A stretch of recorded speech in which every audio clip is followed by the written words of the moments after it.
All right, now it's time for our fourth and final installation of lecture 15. We're going to talk about the neuromuscular junction, so actually getting the signal to the muscle. So we'll remind ourselves from the last section that the axons of the lower motor neurons are traveling via nerves, either cranial nerves in the case of the cortical-bulbar tract and muscles of the face and head, or for the body, the lateral corticospinal tract. And then we synapsed with lower motor neurons, which are then going to send their signals out through either cranial nerves or peripheral nerves. So those axons now are traveling all the way to the muscles. Remember, some of them are super, super long, so they have a long way to go from the spinal cord to the muscle that they're actually going to supply. So when we get to the muscle cell, we're going to have an axon terminal that synapses with the muscle cells. And so that area of communication is referred to as the neuromuscular junction, which makes sense. Neuro for the nervous system, muscular for the muscular system, junction where they come together. So I don't love this diagram because it kind of almost looks like the lower motor neuron here is located very close to the muscle, which is not usually the case. Remember, that is usually in the brainstem or the spinal cord. So I put in a little parentheses, in the ventral horn of the spinal cord for the body. This diagram's a little bit better, and what it's showing us here is the concept of a motor unit. So we have so many muscle cells in every individual muscle. A muscle is made up of lots of individual muscle cells bound together, that we can't have a whole lower motor neuron for each individual muscle cell. So we bunch them together into what's called a motor unit. So the axon of that lower motor neuron, when it reaches the muscle, it has little branches out, so it's going to actually stimulate multiple different muscle cells. So I want you to note vocabulary here. Muscle fiber is the same thing as muscle cell. I find it confusing, so I always call them muscle cells, but the general terminology that's most commonly used is muscle fibers. Sorry, I'm weird that way. So here we have one lower motor neuron sending its axon out, and then that axon branches and sends signals to all of these. Each one of these little individual cylinders is an individual muscle cell. So a motor unit is the set of muscle cells that will receive their signal from one lower motor neuron. Obviously, if we have a big muscle that doesn't have a lot of finesse, sometimes these motor units are really big. If we have muscles where we need lots of precise, fine control, then those motor units are going to be smaller, so we can be pickier about it. So the neuromuscular junction, a couple of vocabulary and structural terms that I want to make sure you know. There's the synaptic cleft, which is this space right here. So here's my axon terminal, this little bulb. Sometimes it's called a synaptic end bulb. You can see that's the terminology they used here. And then we have some space between that and the sarcolemma. The sarcolemma, which I'm outlining here, is just the plasma membrane of the muscle cell. Remember, muscle cells are special. They get special vocabulary. So instead of just calling it a plasma membrane, we call it the sarcolemma. And this part that's all folded up here that I was outlining is referred to as the motor end plate. And that's that part of the sarcolemma that's in the neuromuscular junction that's going to receive a signal from the lower motor neuron. Okay, so now that you know those structural features, let's look at what's happening.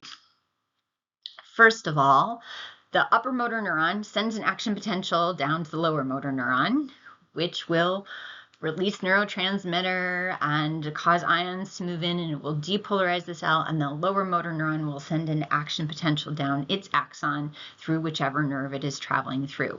When that action potential, so here number one, reaches the axon terminal, it causes the opening of voltage-gated calcium channels. Calcium then rushes into the cell and activates the snare complex, which brings those synaptic vesicles into contact. Remember, pulls them in, we did this in lab, brings them into contact with the plasma membrane of the cell so that via exocytosis, they release the neurotransmitter into the synapse. The neurotransmitter, in the case of the neuromuscular junction, is the molecule called acetylcholine. So acetylcholine is the neurotransmitter that's used at the neuromuscular junction. Here's a little diagram to remind you that when we have calcium present, when calcium rushes in, that causes the snare complex to activate, which pulls the vesicle into contact with the plasma membrane, they fuse, and the neurotransmitter gets released. This particular diagram is showing you glutamate. It could just as easily be acetylcholine. For the neuromuscular junction, it's acetylcholine. I couldn't find a diagram that had it that way. Okay, what happens then? So acetylcholine has been released into the synapse. It just diffuses across, and then it's going to bind to acetylcholine receptors. Now, these receptors are known as nicotinic acetylcholine receptors, or NACHRs. Okay, so that is this receptor that you see right here, and the little hot pink circles are supposed to represent acetylcholine. So we're going to take a little aside and talk a bit about acetylcholine receptors. They come in two main flavors, nicotinic and muscarinic. I've been teaching you that receptors are specific for specific molecules. That's mostly true. There are some receptors for which more than one specific molecule can bind because they have molecular similarities, and so they're both able to bind. So this is the case for the acetylcholine receptors. There is one main subtype called muscarinic because both acetylcholine and a molecule called muscarin can bind to them. Then there are the nicotinic receptors, where not only acetylcholine, but also nicotine, yes, that nicotine, can bind to them.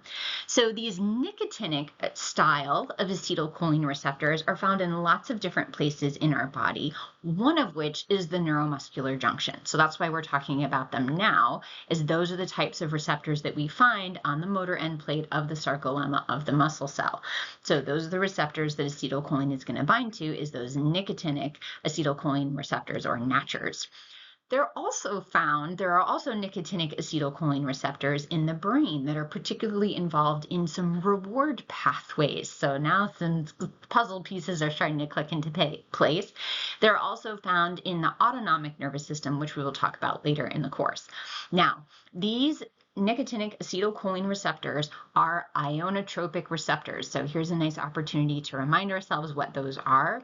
Those are ligand-gated ion channels. So a ligand-gated ion channel is when a molecule binds to the receptor, it opens an ion channel. So the receptor itself is an ion channel that when that molecule binds, it opens.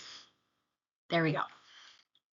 So when acetylcholine binds to its receptors, which we're showing you over here, so acetylcholine in this example is this little blue circle, it is allowing sodium ions in, so it's opening the ion channel, and sodium ions can rush into the cell and cause a depolarization. That inrushing of sodium through these ionotropic receptors, once acetylcholine binds to them, causes a depolarization, which opens voltage-gated ion channels that allow an action potential to happen. So hopefully this is all sounding familiar from lecture 5 on synapses. If it isn't, or if it feels really rusty, feel free to go back and rewatch some of that, and then this will make a whole lot more sense, because it's the same stuff, just specific for this particular neuromuscular junction. Now we need to end the signal. So you might remember when we talked about how we need to get rid of neurotransmitters, we have two different ways of doing it. One is in enzymatic degradation, the other is reuptake. This is enzymatic degradation. So in the neuromuscular junction, we have an enzyme called acetylcholinesterase because it's going to break down acetylcholine, and it breaks down those molecules. So This was the best diagram I could find. It's not awesome. So you can see here are the acetylcholine molecules, or these little like purple cones.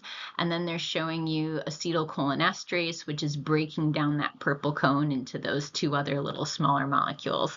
So it's going to break down those molecules so that then it ends the signal. Acetylcholine, once it's broken down, is no longer binding to those ionotropic ligand-gated ion channels. The ion channels close. We're not depolarizing the cell and sending an action potential anymore. Signal ended. Okay, we're ready for a summary. So the upper motor neuron sends an action potential to the lower motor neuron, which is either in the brainstem or in the spinal cord, which then sends an action potential down its axon, traveling via nerves, cranial nerves or spinal nerves, to reach the muscle cells. Remember that a motor unit is that collection of muscle cells that are all served by the same one lower motor neuron. Once we get our action potential at the end of the axon of that lower motor neuron, it's going to do what they always do, what neurons always do. It's going to open voltage-gated calcium channels. Calcium rushes in, activates the snare complex, which pulls the synaptic vesicles into contact with the plasma membrane, releases the neurotransmitter out into the synapse. In this case, that's acetylcholine is the neurotransmitter being used.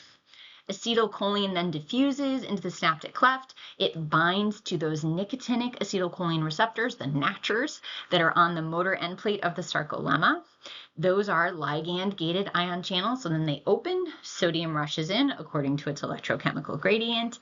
Sodium rushes in, depolarizes the cell, causes voltage-gated sodium channels to open, and then boom, we have an action potential which travels down the muscle cell and causes muscular contraction. I think that's it.